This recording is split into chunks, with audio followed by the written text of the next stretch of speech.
বিশেষ করে আজকে আপনি আমি যে দিনটি পার করেছি সেটা হলো আরবির দ্বিতীয় মাস, মুহররমের পরে হলো সফর মাস। এই সফর মাসে আজকে হলো 4 তারিখ। এই সফর মাসের আমল সম্পর্কে অনেকেই জানতে চায়। এই সফর মাসে গুরুত্বপূর্ণ কোনো নামাজ এবং কোনো নফল রোজা এমন কোনো কিছু নাই। অনেকেই বলে থাকে যে এই সফর মাস হলো অশুভ, এই সফর মাসকে অশুভ মনে করে থাকে অনেকেই। আল্লাহ রসুল বলেন ইসলামের ভিতরে অশুভ বলতে তেমন কোনো কিছু নাই। অশুভ বলতে তেমন কি কোনো কিছু নেই। অনেকে আছে যে সকালবেলা পেঁচা ডাকলে মনে করে যে আমাদের আজ সারাদিন অশুভ।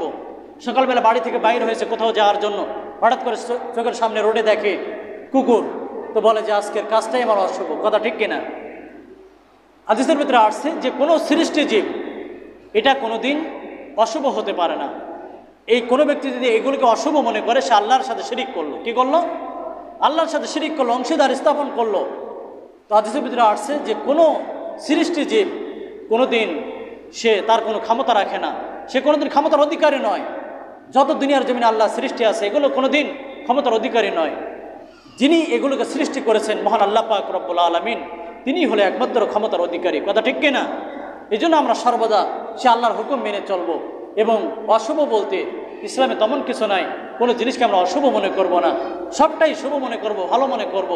আর একমাত্র আমরা আল্লাহর উপরে ভরসা করব দুনিয়ার বিপদ বালা মুসিবতে। আজ যদি কোনো মানুষকে জিজ্ঞাসা করা হয়, ভাই আপনার জীবনে কি বালা মুসিবত আছে, দুঃখ কষ্ট আছে? সবাই নির্দ্বিধায় বলবে হ্যাঁ আছে।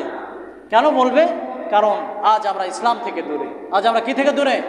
ইসলাম থেকে দূরে, ইসলামের সুশীতল ছায়াতল থেকে দূরে।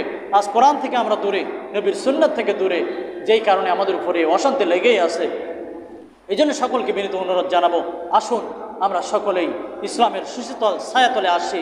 সেখানে এসে আমরা কোরআন সুন্নাহ মোতাবেক নিজের জীবনকে পরিচালনা করি। কারণ ওই মৃত্যুর পরে আপনার আমার দুনিয়ার জমিনে যতই বাহাদুরি থাক না কেন, ক্ষমতা থাক না কেন, মৃত্যুর পরে কিন্তু এগুলো আর থাকবে না।